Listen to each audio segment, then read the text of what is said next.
So there was this video of this guy who stole my content. Like, he stole verbatim what I said, and he said literally word for word. But the difference was that he took it to YouTube, and he took my things, my words, the entire minute that he found on TikTok, and he took that, and then he made this like longer video. So he took that to base it. That was a hook to start, and he started, and that video blew up. He had over 1 million views in the video. His account was like in the high thousands of people that followed off of that one video, and it kind of upset me. When I first saw that, I was upset. I was like, wow, I could have did that. I should have done that. He took my video from a social media platform that I made a short form version of it, and he just made a longer video starting with that thing, and the hook and the storyline was so good that it just kept people there. And then I realized that all the things that he was making after that failed. Like, some of them will have a little bit of a spike because obviously if you have so many followers, eventually some of those things are going to do well. But he had so many other videos that were not doing good. And then I realized that his social media platforms were failing completely. Like, at one point he had a lot of followers, a lot of views, and that kind of died out. And then I realized what was happening is that he was taking ideas that weren't his and repurposing them, and not even changing them, not adapting, not giving any love to it, just completely redoing what that person had already said on his platform. And I'm thinking to myself, I'm like, man, if I had done that for my platform, my YouTube would have been way bigger than just like 7,000 or 8,000 followers. And my social media platform would have been way bigger than just my 500,000 on TikTok and almost 300,000 on Instagram. And I'm sitting here and I'm comparing these things. And I'm like, man, that was so stupid because it was my video that made him that. And it just hit me that even though he stole that one thing, he couldn't replicate it. There's a saying that says they might steal your sauce, but can't replicate it. They can't replicate the recipe. No, the saying is actually they might steal your recipe, but can't replicate your sauce. I need you to understand that if you are afraid to do the things that you are capable of doing, that someone will steal it from you and do it themselves. They would take the things that you're afraid to start with, and then, to be clear, even though they took it, they can't replace it, they can't replicate it, they can't make it how you would make it.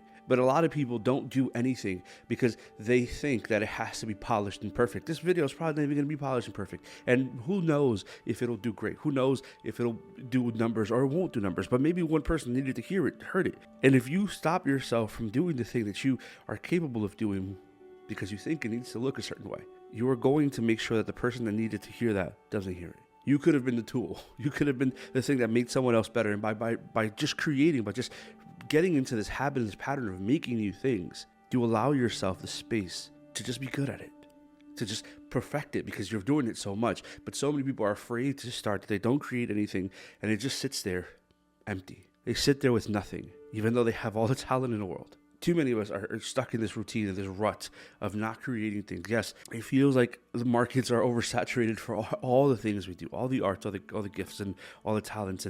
But the truth is that it's not. It's just that the things that we consume, or the amount of people we see, that's a common thing. I think someone estimated that the creator industry is going to be worth $1 trillion in this next coming year. How much of that do you have a claim to? And it's not even about the money. I mean, that's a beautiful thing. It's a beautiful byproduct, and that's just a great way to pay for your bills and live life, being able to make money off the things you love. It's even deeper to know that there's something that you have to share with the world that you're choosing not to share. So I'm going to challenge you, whoever you are, if you're listening to this video, to take this and do something today that's challenging you, that's stepping out of your comfort zone, that's actually producing something. Go create something, go make something, go edit something, go do something that you're capable of doing, but you haven't done because you keep thinking or keep procrastinating that one day things are just going to fall into place. They're not. I promise you they won't. It's impossible for things to fall into place that you refuse to create a place for. You will not be successful in a place that you refuse to step into. You will not live the dream that is deeply embedded in your heart if you refuse to do the thing you have to do. You cannot complain that you are not being fed if you're not getting up to eat. You cannot complain that life is not changing if you're not changing. You cannot complain that things are not different if all you're doing is complaining and doing the same thing. You can't continue to be mad at life if it's the life that you're choosing. And I'm not saying that you'll be perfect right away, and I'm not saying that it'll all be figured out right away, and I'm not saying that you won't fail, you won't cry, you won't hurt. I'm not saying these things. I am saying, though, that you will cry, you will fail, you will hurt. But it's either going to be with purpose or without. It's either going to say this thing is going to feed every dream I've had, or this thing is going to drain my dream. But you have to choose, what hurt do you want?